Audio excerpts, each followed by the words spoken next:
Well, today is very significant for Lake people because after 8 years, we're having again the second National Congress on Philippine Lakes, and this brings all lake stakeholders. So everyone who has a heart on lakes are invited to join us in this activity, and our focus really is now on integrated lake basin management. This Congress covers not only natural lakes, it covers also man-made lakes. So kasama yung reservoir, and the BFAR is also very active dun sa mga reservoir. In fact, we're member of the MAGA Task Force.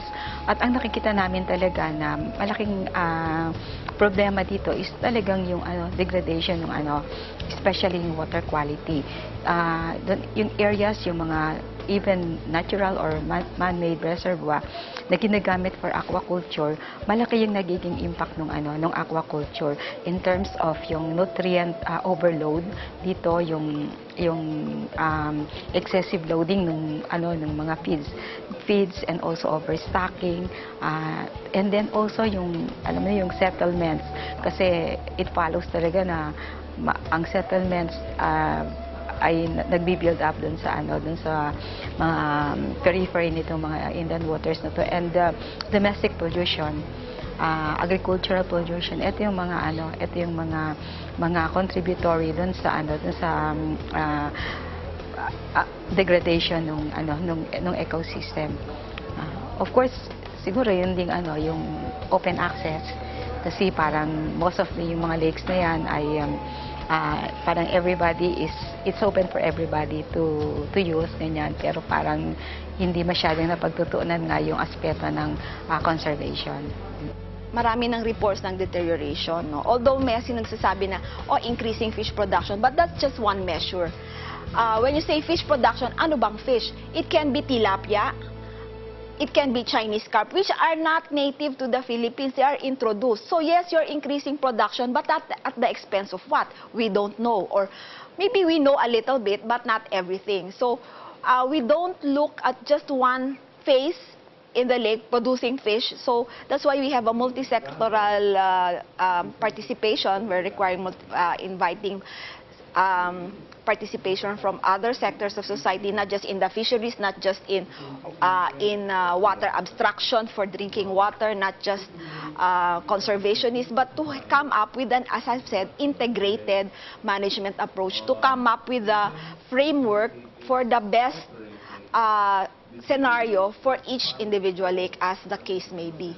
Because lakes are just yung fresh water natin is just a very small part of the water resources available in the world. But as the case may be, it's very important kasi it's fresh water. That's the water we drink. That's the water we use for our laundry, for our everyday use. Yes, we have a very vast ocean, but it takes a lot of process, very expensive, before you can utilize them. Whereas the lakes and, of course, the rivers or the inland water bodies are there ready to tap with just little treatment, as the case may be. So we have to protect it, and so we're coming up with this Lake Congress to drum up the importance of our inland water bodies like lakes.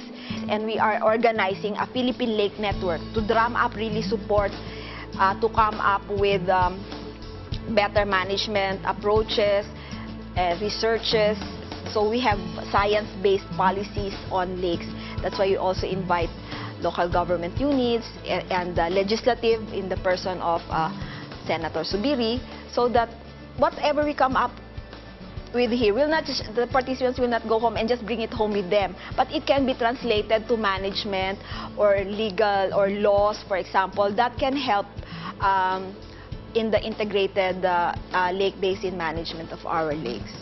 Yung integrated lake basin management, sabi nga parang pag narinig mo, big word, no? Parang ang ano mo agad, ano ba yan? Masyadong high-tech yata yan. And halimbawa, kung isang mayor na siya yung in charge sa pangangalaga ng isang lake, pag narinig niya yung integrated lake basin management, parang hindi niya ma-relate kung ano ba talaga. Ang alam lang niya yung ginagawa niya, no? So ito yung challenge ng grupo ngayon, no, on how to really present it in such a way na madaling intindihin ng tao. But bottom line is, it's everyone talking to each other, understanding what the problem, agreeing on the solution.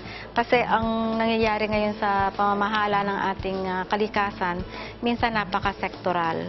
Kaya nga, pag tinignan natin, yung sa isang ecosystem na nagbibigay ng resource, yun lang ang nakikita natin, yung resource na binibigay sa atin ng lake. Pagkain, tubig, navigation, masyadong nakafocus tayo, nalilimutan natin na may ecosystem dyan, may mga iba't ibang samot-saring buhay dyan, may tubig dyan na dapat pangalagaan. Kasi pag di mo pangalagaan yan, hindi mo rin magagamit in the long run yung resource ayon sa kagustuhan mo. No? Kaya yun sa Integrated Lake Basin Management, sana huwag sektoral ang pagtingin.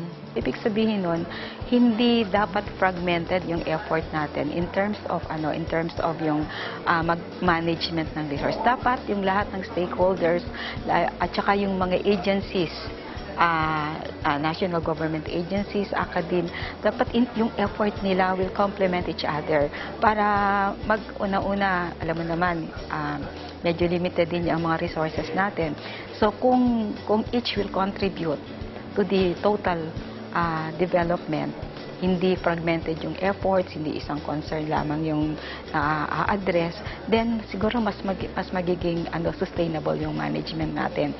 And ang talaga nito is yung importance talaga ng participation ng stakeholders and also the local government in terms of talaga yung management and wise utilization of the resource. Gusto nga natin na sana mabigyan talaga ng focus hindi lang ng gobyerno, kundi ng lahat ng tao, ni Mang Juan at ni Aling Maria, na bigyan ng focus yung ating lakes. At the same time, yung mga ilog natin. Kasi yung mga ilog natin, yan na dumadaloy sa lake, no? Yun lang simple act na hindi na ako magtatapon ng basura sa ilog. We can start with that, no? And kung gusto nga natin na mapanatili yung kaayusan, maging part tayo ng aksyon. Very simple, simulan natin sa sarili natin. But dito sa Lake Congress, we hope na masustain yung effort sa interest sa pangangalaga ng ating lawa. And at the same time, sana magkaroon na tayo ng national agenda on the management and wise use of our lakes. Sana, bago mag-introduce ng aquaculture sa isang lake, sana napag-aralan muna, makakasama ba to sa mga native species natin, no?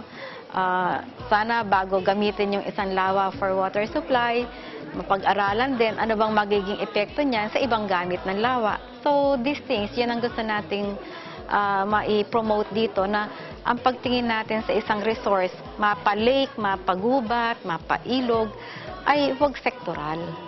Marami tayo na dapat isaalang-alang kasi lahat tayo ay actors. Sana pagtulong-tulungan natin itong lakes natin na i-manage kasi ito ay maraming gamit, maraming gumagamit.